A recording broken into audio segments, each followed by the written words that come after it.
Seguimos desde Wall Street, soy José Antonio Montenegro y les estoy hablando desde el New York Stock Exchange en Manhattan. La polémica de la que les hablamos hace un momento a propósito de qué tan necesario o no pueda ser el que la Fed ponga más liquidez en el sistema, tiene una base fundamental. Puede que la economía esté mejor de lo que se cree o de lo que se dice. ¿Es así, Álvaro? La economía en el tercer trimestre se expandió del orden de 2%, liderado principalmente por el consumo, que se está expandiendo en torno a 2,6%. Esta cifra, por lo general, hoy día es saludable, pero si la ponemos en contexto de otras recuperaciones macroeconómicas, el consumo por lo general ha sido líder y ha crecido en torno a 4 a 8%, por ejemplo, después de la crisis del año 1982. Y por lo tanto, la pregunta hoy día es si es que efectivamente en este proceso de transición la economía necesita otra inyección de liquidez. Y creo que estamos entrando hoy día, por un lado, en términos de eso, como un experimento para efectivamente generar mayor dinamismo en la economía. Los resultados empresariales, o sea, por una parte obviamente importantísima, 2/3 de esta economía es el consumo, como tú decías muy bien, y esos 2/3 obviamente están muy influidos por un discurso. Hoy hemos tenido los datos de confianza del consumidor, que es lo que mejor expresa la influencia que tiene el discurso, lo que decimos los medios, lo que se oye en la calle. Bueno, la confianza del consumidor es muchísimo peor que los datos de consumo, lo que quiere decir que ahí hay una especie de algo que no acaba de casar, ¿no? Entonces, el punto es si la economía, las empresas, los resultados empresariales están siendo muchísimo mejor de lo esperado. La recuperación del empleo después de 8 millones perdidos, llevamos 9 meses en los que se recupera muy despacio, pero al paso que creíamos. Entonces, un poco el punto es ¿qué tanto puede estar a lo mejor el consumidor retrayéndose más allá de ese casi 10% de desempleo, que es muy importante, claro? En general, creo que las cifras relacionadas al consumo, a la confianza del consumidor, están pasando por un elemento coyuntural que va muy relacionado con las elecciones de la próxima semana. Creo que son 3 los factores fundamentales que están afectando la confianza del consumidor. Como bien señalaste tú, José Antonio, el primero es el desempleo, que no cede.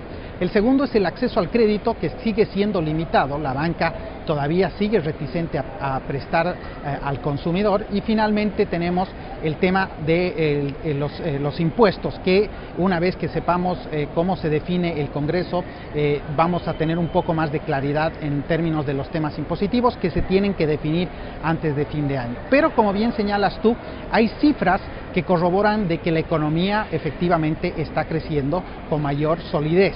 Por ejemplo, tenemos las ventas retail creciendo del orden de aproximadamente un 4 o un 5% año a año, y las ventas de muchas de las empresas en Estados Unidos mostrando un sólido comportamiento durante el tercer trimestre. Es que eso lo que es absolutamente sorprendente. Por ejemplo, que decía las ventas de retail, si el consumo estuviera tan mal como nos dicen los índices de comportamiento, pues desde luego es difícil que eso se produjera. Y luego hay un dato esta semana, por ejemplo, que me gustaría que comentaras, el caso concreto de Ford. Ha tenido el mejor trimestre de ventas desde 1997, que es importante, ¿no? Sus utilidades crecieron del orden de 70% en relación al tercer trimestre del 2009. La empresa está mostrando cifras de ventas que son muy buenas. De hecho, ya al tercer trimestre acumulamos ventas que han superado desde el año 1999 las ventas anuales de la empresa, y el producto estrella de la empresa, que es las camionetas F-150, están creciendo en ventas del orden de 30%. O sea, hay una demanda, y es la pequeña y mediana empresa que está empezando a invertir frente a una recuperación que se viene hacia adelante.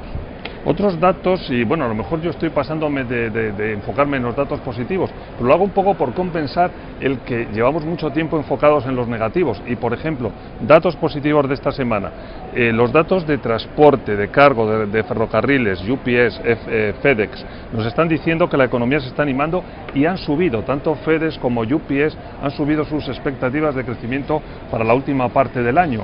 Los volúmenes de UPS crecieron aproximadamente 3 a 4% en relación a igual trimestre del año anterior. Los ferrocarriles, por ejemplo CSX, tiene un aumento en volúmenes cercano al 10%, y las aerolíneas en general reportaron cifras positivas, o sea, rentando utilidades. Por lo tanto, lo que estamos viendo es un dinamismo económico que está tomando tracción.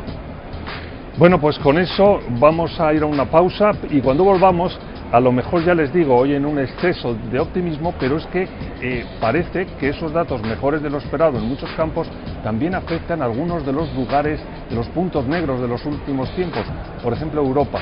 Hablamos de eso en cuanto volvamos desde Wall Street, sigan con nosotros.